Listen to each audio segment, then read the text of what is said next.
Hello, everybody, and welcome to another episode of Big Bold You, a show that was created to help inspire each and every one of us to play bigger in our lives. And that means we are going to have to think bigger first. The way we think does determine what we do, what we focus on, and what actions that we are going to engage in. We want to inspire everyone to be bolder, which means you are going to have to step out of your comfort zone. You're going to have to do things scared so you can become the best version of you. I believe that we live in a world where there is a war between good and evil, and the only way evil wins is when good people like you, me, our friends, our family, when we just don't do enough because we're too scared. So every week we have an incredible guest on the show, somebody that is similar to you and me, because at the end of the day, we are all similar to one another.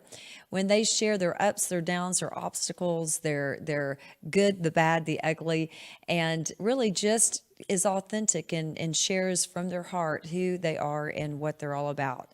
Well, today I've got somebody, and I'll tell you, this guy right here to my left happens to be my son, Brady Brown. Oh, thank you so much. Brady Brown, and Thank you for that introduction. and the title, just so you know, Brady, is Opinions by Brady Brown, the good, bad, and ugly. Be bold, be you. Yeah, Brady Brown. So we got big, bold you, Brady Brown, and we're gonna listen to the opinions, the good, bad, and the ugly, because sometimes your opinions are crazy. Well, I got a lot of them. I got a lot of opinions, I think. You do have a lot. I have like of a contradictory opinions. I know. We're gonna get you. Do Mm-hmm. you know, before we just jump in here, do you know that you have been on my podcast more than any other guest? I'm the most Yes. frequent Yeah, guest. you're Alec Baldwin to me. No, Saturday Night that Live. feels So pretty good. so I don't know, like you the Justin Timberlake. you are- Justin Timberlake. well, how many times? Well, he's been on like 5 times. No, 6 I know times. for a fact that Alec He's Baldwin. been on like 20. He's been the most Do you think frequent. that like if they just don't book anyone, they just hit him up? Is that how they do it? I don't know, but I will tell you he's great, and that's why every Mm. time you're in town, I say, "Hey, Brady, I want you to come on the podcast." It feels good to be like on the second string like this. I know you should. Always ready to hop in there. You I'm ready should for playtime, coach. Throw me in there. Okay, so you're gonna be thrown in today, right?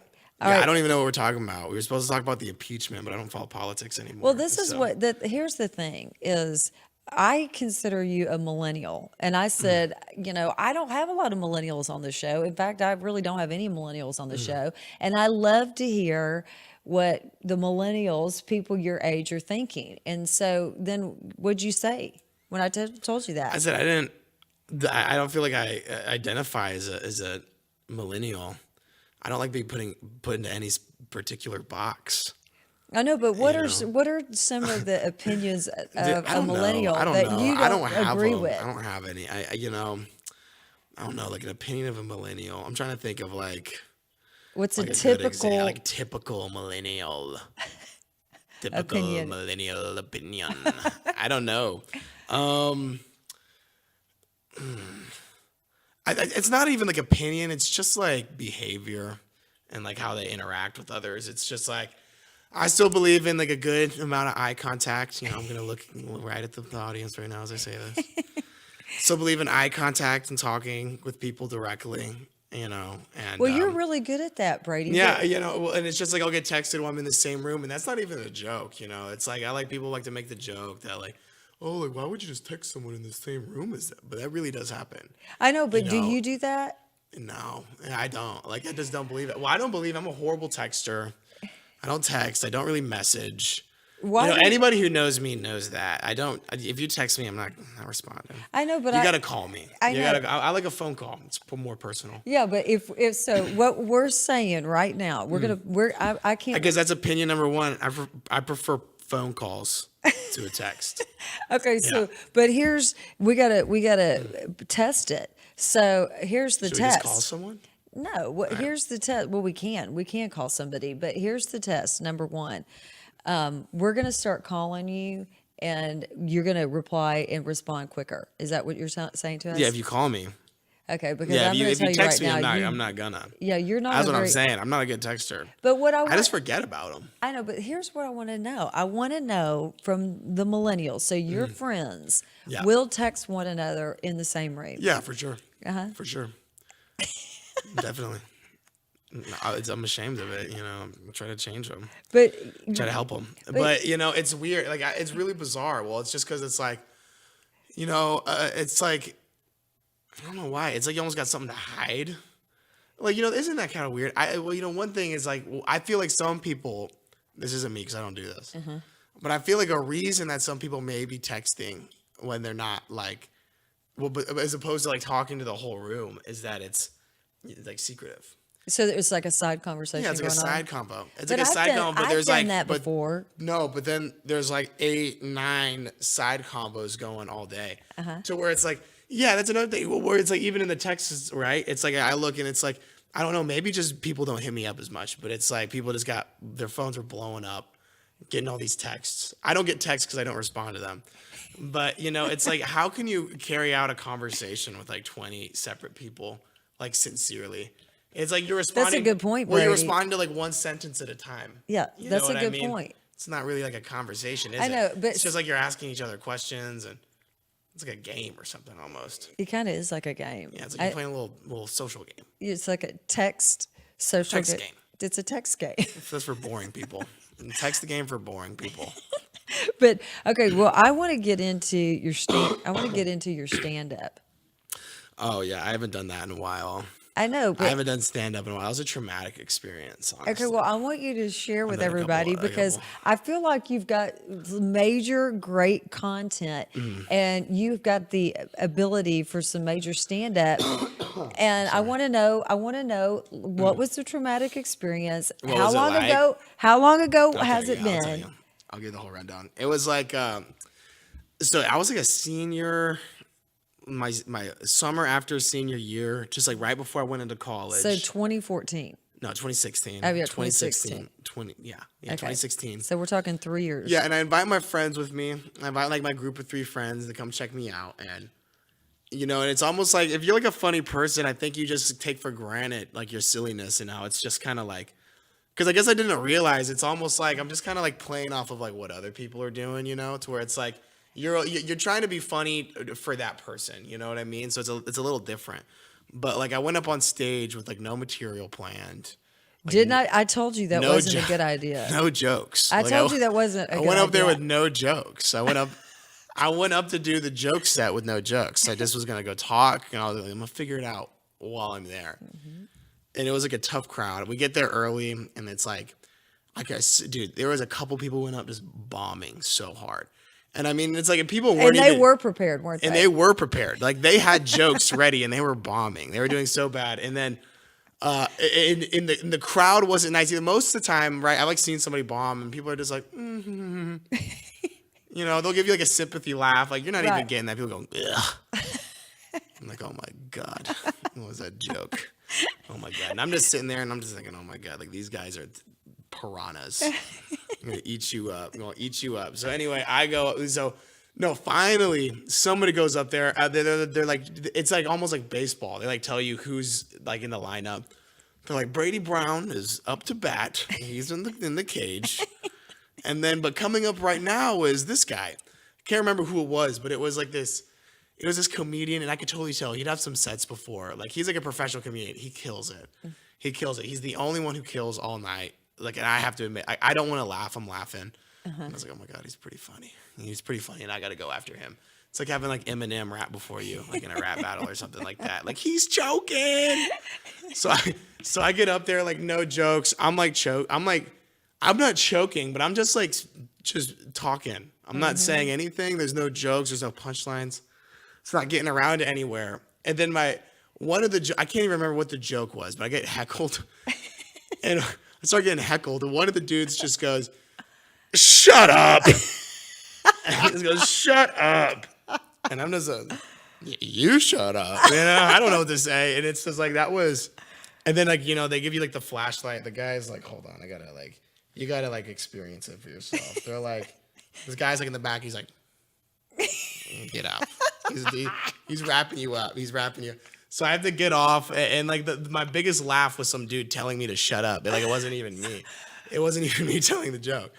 So I get off the stage, just traumatized, and my friends are like, "You did pretty good. Like you did better than the other guys." You know, Yeah, but that was 3 years ago, right? Yeah, And I you mean, haven't been up since? well, no, I went up in Salt Lake like one time, like when I was like a freshman, but that was like because the Salt Lake crowd is like way nicer, and they were sympathy laughing for me, you know, and it's like, and that feels. I honestly like appreciated the straightforwardness of Dallas. They're like, "You suck. Get off the stage. Come back when you're good." Right. And in Salt Lake, they're just, I guess. Right. Okay. I guess so. That's funny. But okay, so but you've only been twice, right? Yeah, I've only been twice. Yeah. Okay, so Still preparing. What you but know. I know, but now let's talk about this because now we got you on video. I mean, I think I should have all my kids on video. This way I can get y'all to commit to things, right? Do you think I have commitment issues? Sound like a commitment problem? I don't know. Put me on blast like that. And I don't Okay, even so We can talk in the car about that. Okay. okay, so what I want to know is, so I told you about the interview that I saw with Adam Sandler. Yeah. Did you read my text that I sent you? Yeah, I did read that one. Okay, so I did see that. I don't. I see. Well, I see like the only text I keep up with is like is our family text. Okay, but did you watch that interview with Adam I Sandler didn't for watch 60 Minutes? No, I didn't watch it. Okay, so I don't know if saw the y'all text, saw it, though. but there was an interview with Adam Sandler on 60 Minutes just a few weeks ago. Mm-hmm. And, you know, whether you love Adam Sandler or you don't, I personally love Adam Sandler. What do you think? Yeah, I like Adam Sandler. Well, It's funny. So he was sharing his story, and that's what I love. I love to hear people's story because, listen, what you experience and what I experience and what somebody else experiences, it's all similar, and we Yeah. can learn from one another. And I think a lot of times, sometimes when you're listening to somebody else's story, you even learn more because when it is your own story, it's too close and personal. You know what I mean? Yeah. You know how it is. I mean, it just is what it is. So he was sharing a story about how when he graduated from high school, he and his brother were saying, okay, what are you going to do now you're graduating from high school? And his brother said, you're so funny. You should be a comedian. And so Adam was like, okay, I guess I'll be a comedian. So he went to school in New York because he knew that he would have more opportunity to do stand up Pretty in sure New he's York. from New York. I think he's around. I bet Ziggy knows where he's from, but I bet he's around the New That's York a lot of area. those SNL guys are. Well, they kind of they're from there. Well, but he decided to go to college in New York so he could do stand up, and he did like 500 stand ups before he met somebody that had a connection to Saturday Night Live. yeah. Okay, so you're 498 Away. away. And then I was talking to Ziggy because Ziggy does stand up, and he was saying that, you know, the thing is that that's in New York. He did 500 in New York. If he wasn't in New York, he probably would have had to do 1,000 somewhere else. For sure. So the moral of that story is whatever it go do is it. you want to do, you got to do. Yeah. Yeah. And there, I can't remember if somebody knows who said this quote, but there's a quote that says, do the thing and you have the power. So if you want to be a comedian, you've got to do stand up, and that's how you have the power. If you want to be a writer, you have to write. That's how you have the power. If you want to be an artist, you have to perform. That's how you become a successful performer. If you want to do business, whatever it is that you want to do the thing and you'll have the power. So that's what I'm going to ask you. So what is it that you want to do, Brady? Do you want to do some stand up? I don't know. I don't know what I want to do. So what is it? Are the things that you should be doing? If you don't know what you want to do, Yeah, if you don't know what you want to do. so I guess I don't know. I mean, You I don't think, know. If you're trying to not know what you're gonna do, then just not knowing is good enough, well, right? But I don't know. I don't know what I want to do. I mean, I'm like applying for jobs or whatever. I want to work. I'd like to do stand up, you know, and but what's your major? Film and television film, production. film and Yeah. television production. Yeah. So if you're sitting there and you're like going, man, if I could have everything exactly the way I want it, what would that look like? See, I don't know, man. I'm not picky. I'm not picky. Like I'm not like I don't got like some ultimate vision. Well, I don't have like some ultimate But see, vision this for is like what I'm gonna have golden retrievers and a German But you know shepherd what- on my what- 10 what- acres. what We're gonna I- train them. I'm gonna train them. I'm gonna have a horse ranch, and I don't have that. I don't. know But that you much. like flexibility, Exactly. I like flexibility. Like I don't want that much stuff. right? don't want But that you, much you stuff. like flexibility. You like to. I think you like to be in charge. Yeah, I think you do. I like to be in charge, but I don't like bossing people around. Right. But Yeah. you worked at Fox News for a while. Yeah, I don't mind telling people what to do. Yeah. I won't ask them to do much. I'll ask them to do what they need to do, and that's about it. But you know what? One of the things that I love about where you are in your life is, believe it or not, you know, there are a lot of people that are exactly where you are right now in your life, but they're not at your same age. You know, I think that's kind of what. And you know, I love it that you're so transparent. I love it that you're so honest, and then, you know, that's one of the things I love about Brady is you don't try to pretend like somebody you're not. You don't try to just answer a question to answer it. You know, you're going to give a real answer. But I think there are a lot of people in life that they don't know exactly what it is that they're looking for. But here's the thing that I say There's is, nothing wrong with that. you know, life is like a maze. There's one right way in and there's one right way out. So the thing is, success happens in action. So you have to be in action always, always, always. You know, I think sometimes when you don't know exactly what it is you want, people will get scared and so they just stop. But, you know, if you think of your life like a maze, and if you're stopping, well, how do you know where to go next? Pivot. You have to be in movement. You got to move. You got to go. You got to have constantly be in action. So, you know, you went and you were in Europe this last summer. You loved it. I mean, what did you love about that? About Europe? Yeah, what did you love I about like the that culture. experience? I like the culture of Europe the best. I like the people, really. People were really friendly to me, towards everyone. I kind of thought that they'd be rude just because I was like an American or whatever. But they were actually really nice, and they were very sharing, very giving. And I mean, it's very different than America. Just like, you know, kind of what they want out of life. You know what I mean? Like the Europeans, at least like where I was, they didn't really. It wasn't like they wanted to be hobos, but they didn't really care about being like hyper successful or anything like that. They were just like living their life with like their family. They went out to eat like every night, and they like drank wine every night, and they just kind of hung out and had fun with each other. And that's like their culture.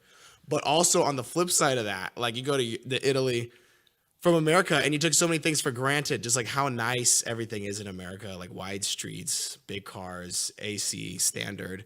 There's rarely a house with a washer and a dryer.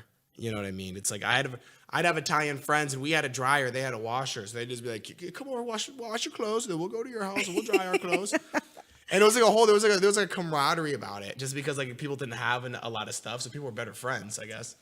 You know what I mean? And it's like 4 people would share the same little Fiat, and they just lived way more simply over there. But it was also a little weird. You know, it was the times that it was bad, right? Is like, you know, you think about American, it's like there's a lot of structure in America about just like the way businesses are operated. And it's like you go to a McDonald's, that McDonald's is always going to be open at 10 a.m. every day, or like whatever it is, right?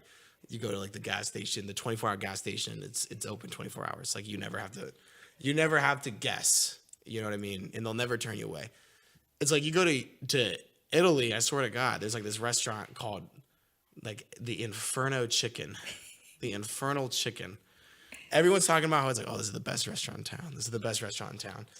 And I've tried to go, and it's always closed. It's always closed every time I try to go. And I'm like, well, okay, what's the deal? Like, I guess it's just closed down. I guess the Infernal Chicken went out of business, you know, and I was pretty upset about it. And then no, one day it's open. It's open. And I'm like, what the? I thought I've been here like a few, like 5 days in a row. It's never been open. So I go to the Infernal Chicken, and I'm like, what are you guys' hours? I'm like, what are your hours? Like, where are your hours posted? And he goes, we come in for breakfast, we leave at lunch, take a nap, we come back for dinner.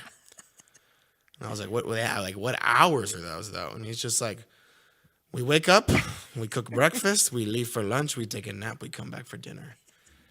And I was like, what do you mean? I was like, well, what does that mean? And he's like, dude, you're thinking about this too hard. Like, we just pull up in the morning. After lunch, we leave, and then we're going to take a nap. And after my nap, I'm coming back, whenever that may be. So Well, that was annoying. I guess that's you didn't one like that bothered me. That really really bothered me. it Yeah, bothered I really you? bothered me. How about when you Because he went was over acting to like I was Spain? crazy. Yeah, how about when you went over to Spain for your birthday and there was an issue on the way back? I mean, people weren't working there either. I mean, at that time, really, remember you missed a flight or something, and then Yeah, you I didn't did have a miss a flight. taxi. I did miss a flight, and I had a taxi. Well, that taxi was fine. He was just crazy. He was just driving like 200 miles an hour. Yeah, that wasn't like, I guess that can happen in America too. Yeah. But yeah, I had a taxi pick me up, and he was going Okay. 200 with All right. one hand on the wheel. Well, okay. One of the things that I think you do extremely well is tell a story. I mean, because when you get into a story, you are all the way in it. And Thank one of the stories that you shared that I thought you just did an outstanding job was the bullfights. The bullfights. I mean, I've never in my life wanted to go to the bullfights, but after you told the story about the bullfights, I mean, I'm like, Oh, let's it's crazy. let's do a family trip next summer to Spain. It's bad. So we It's can see bad. the bullfights. are But I sad. don't. They're sad. I They're mean, crazy. but yeah. So tell us a little bit crazy. about the You wanna know bullfights. the bullfight? Okay. All right. So, it's like the guy like the bullfighting culture, like in Spain or like Madrid or whatever. And I'm not like an expert. I'm not like an expert on the Spanish culture or the bullfight. So I But don't. our family Yeah, is from Spain. yeah, I'm not an expert though. But I'm not an expert on American history. I'm from America. And so I'm thinking, well, okay, anyway, so it's like the bullfighting season, if I'm not mistaken, it's like it's like half the year. It's like about half the year, and it's like every night, like Monday through Friday, and they kill like 6 bulls every night. It's just crazy. And they like they give the bulls to like the poor people in town, which is like, so it doesn't all go to waste, but it's like a huge cultural thing. It's been around forever, And it's like, so we get to the bullfight or whatever, and it's just, it's just crazy. Oh, well, one of the bulls or anyway, like, how it comes out. So that they like parade the bull around, and they have like this whole, like theatrical kind of event. Like somebody comes and sings like the Spanish national anthem or whatever, you know what I mean? All of that. And then they like let the bulls out. They let the bulls out in the fight. And there's this whole process of how they do it. And it's like the whole time, you have like the matadors versus the bulls. And if you think about the bullfighting, that's kind of what everybody thinks it is. It's just like one dude versus one. Like, dude, it's not even like that. They got the cards stacked against these bulls the minute that they step into the ring. They got like, so first, before the bull gets to the matador, he's got to go through like these like other clowns. These other clowns are running around, stabbing them, and then they run away. And now the bull's got to get through like a dude on a horse with a spear, and he's stabbing them. And then they go away. And then finally the matador shows up and takes all the credit for what happened. It's like, dude, this bull's tired. He's been bleeding out. It's like not even like, dude, if you're a real man, you'll go in there when he's fresh. But that's not how it's But done. that's not how it's done. That's not how it's done. You'll go in there when he's fresh if you're a real man, but it's not how it's done. It's not how it's done. So anyway, well, one of these bulls, it's just like, anyway, that night I was lucky. That's right. I forgot about this. That night I was lucky because one of the spectators that was there already, like, right next to me, he was like, "Is this your first time?" I'm like, "Yeah, I've never been." He goes, "You're in for a treat, my son." And I was like, "Why? Like a treat?" And he's like, "This is the angriest bull ranch. The angriest bull ranch." So he's telling me, and I was like, "What do you mean?" So apparently they have like these legendary bull ranches in Spain that just breed these just super angry bulls. Like Well, if they're angry, aggro if they're angry, they must be mean to those bulls. Oh, they are angry as If hell. if the bull, But the guy is saying that it's just like there's a treat. Like these are the meanest bulls. These are the most savage bulls in the land. Mm-hmm. They don't get meaner than this. And they pull out like a card. It's literally like like before like a cage fight, and they got like the numbers.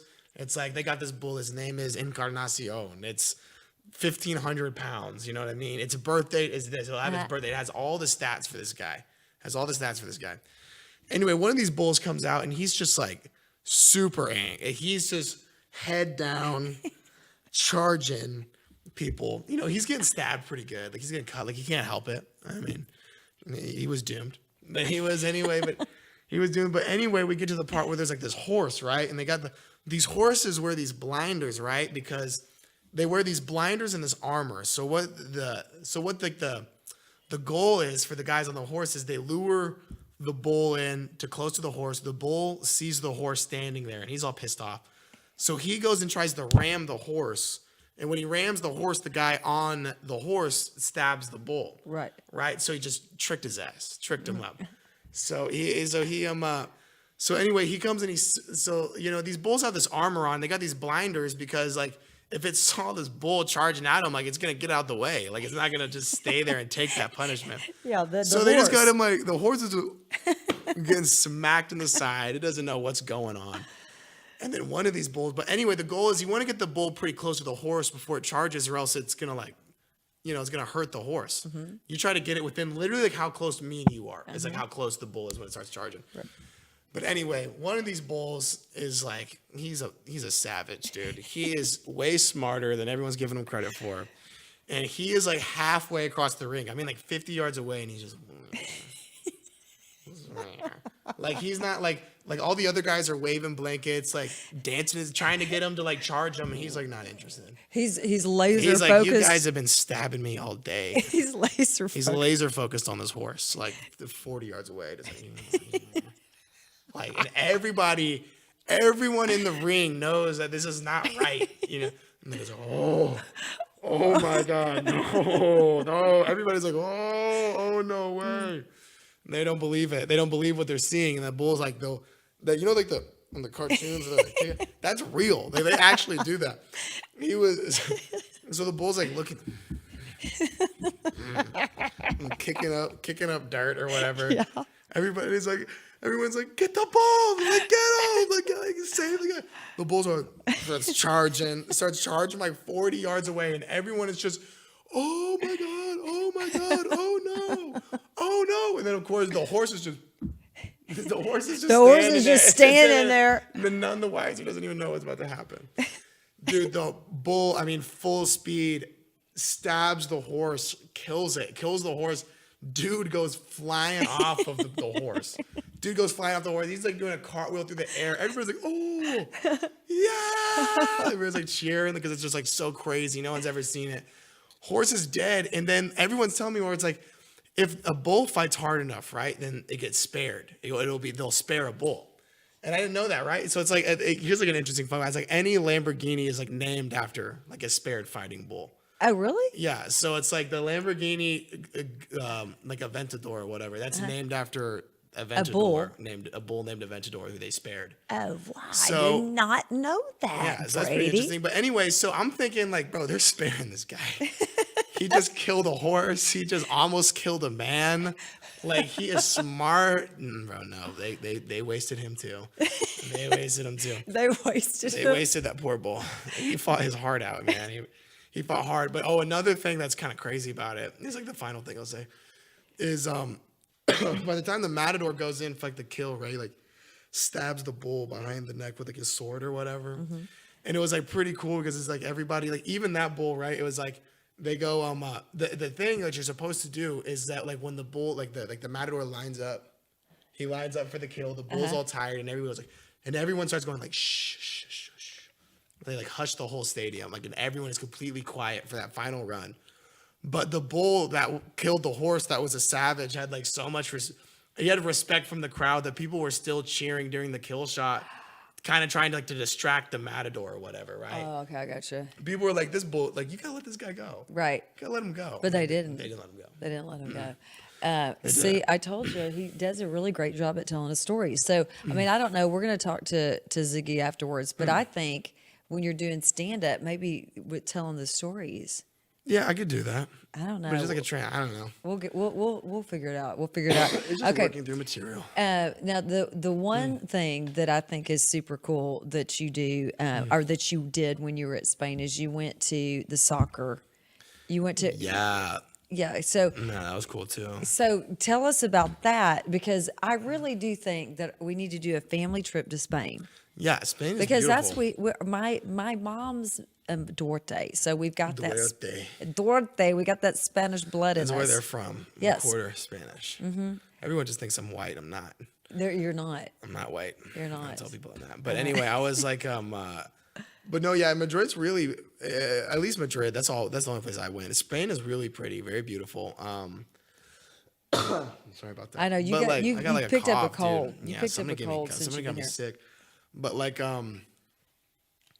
but yeah, the Madrid stadium. Yeah, I went to go see the Real Madrid stadium, and I was like crying. Oh, the crying was so powerful. But okay, so here's I the. mean, it was like you could just see like you could like imagine the soccer game happening. But when you you're in there. could It was pretty feel cool. you could feel the really cool energy. you could feel the I don't know what's the right word for it. The supreme Yeah, just that you could Yeah. feel the energy of the excellence. skills, the excellence, yeah, The energy exactly. of excellence, the passion. But I'm gonna was really cool. that's I how it loved was it. when I went to Wimbledon. So I went to It was like a holy ground almost. right. It's like I went to Wimbledon. I must have been about 21. I guess I was 21, and I was with my dad, and we went to Wimbledon. And of course, it wasn't during the tournament. Yeah. It was off the tournament. But my dad, of course, was a professional tennis player, and he actually played in Wimbledon. So it was really neat to go back to the Wimbledon stadium with my dad, and we were there, and I felt the same way. So it's just. It's like a ghost. emotional. It's like a spirit. I mean, it's spiritual Yeah. because it's just greatness has been there so much.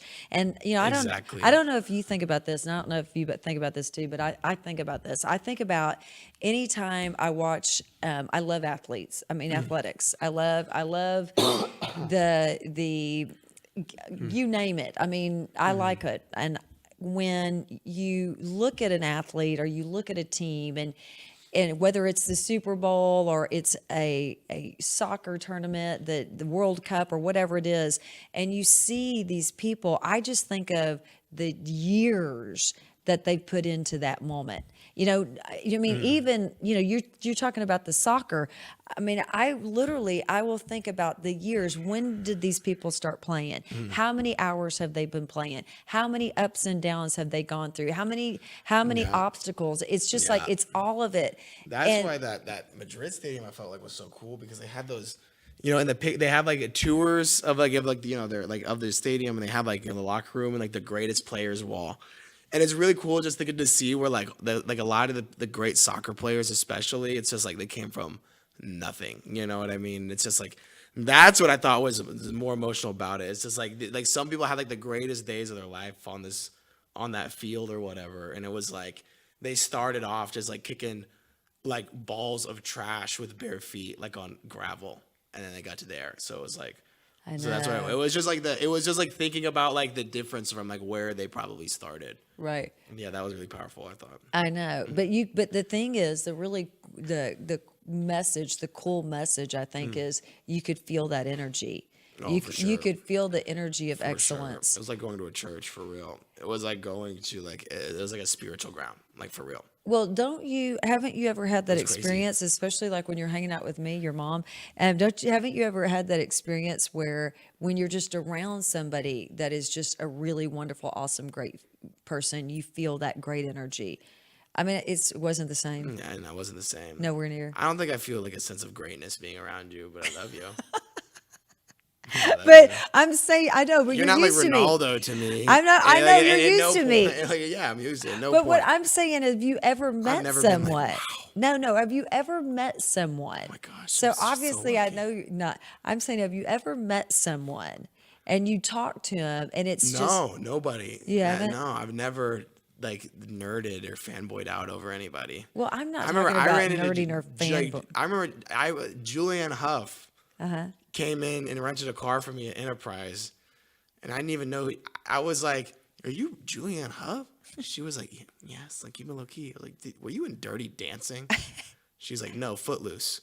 I was like, "Oh," and But was that's it? how that interaction went. But Like wasn't she on? Wasn't she on that Dancing with the Dancing with the Stars. Yeah, Stars? Yes. yeah. But what I'm just saying is like I don't really Well, get I'm like too not. starstruck. Yeah. Well, Like, I don't get starstruck. I'm just saying is there are people that I have met that are just amazing, if I could incredible, meet like a wonderful people. Chappelle, But no, I'm not talking about a celebrity. I'm just saying you meet someone and they've just done. They're such a good person. They've done great things, and there's an energy that's about I'm them. never You've cannot never. relate. You can't relate to Well, that. nobody But that I hang out with has accomplished anything.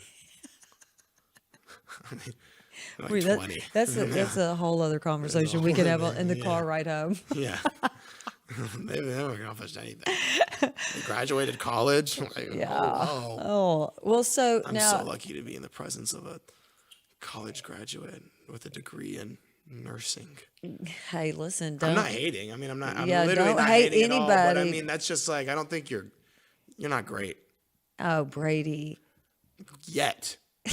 You got to do more than that. You can't just do that. There are great people all over That's what I'm this saying. place You don't doing have to get a stuff. college degree to be great. That's exactly right. That's exactly right. You don't have to do it. So, any last parting words, Are we done? for your big, bad, and ugly opinions? Are we done? Yeah, we're just about done. That's what I'm saying. That went quick. That's what I'm saying is, do you have any thoughts you want to share as we wrap up I today? don't know. I'm trying to think of something good, something funny. Something good to. I can't think of anything. I can't think of anything. Well, I Can't just think of any closing. so we'll close up, just closing up about the season. Any words to the wise that you want to share about the holiday time season for anyone The reason for the season. or anything? Yeah. And You not no, feeling anything?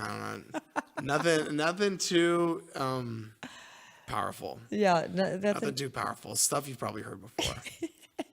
Enjoy your family or whatnot. Right. Enjoy your time. Well, I will And tell be you. big, be bold, be you. That's right. Well, that takes us to the very last part of our show today, which is the Ask Jen's question. So, the Ask Jen's question today, and one of the reasons why I even had Brady on, is how do you support your adult children while they figure out what they want to do? And I think one of the most important things is you just let them know that everyone's journey is different and just don't stop. Unturn every stone, keep moving, keep going, because success does happen in action. And as a parent or a loved one that is helping someone through those waters navigating, just be there to support and allow them to take the lead, and you be as a supportive role and just show your example. So with that, we are so excited that you tuned in today. We wish you the best always. If there was anything that we said or we mentioned that you would like to share, please do so. Subscribe to the YouTube channel. And Brady, we will definitely have you on again so we can continue so. to keep in touch with you and see how things play out. So until we meet again, be big, be bold, and most importantly, be you. Bye-bye.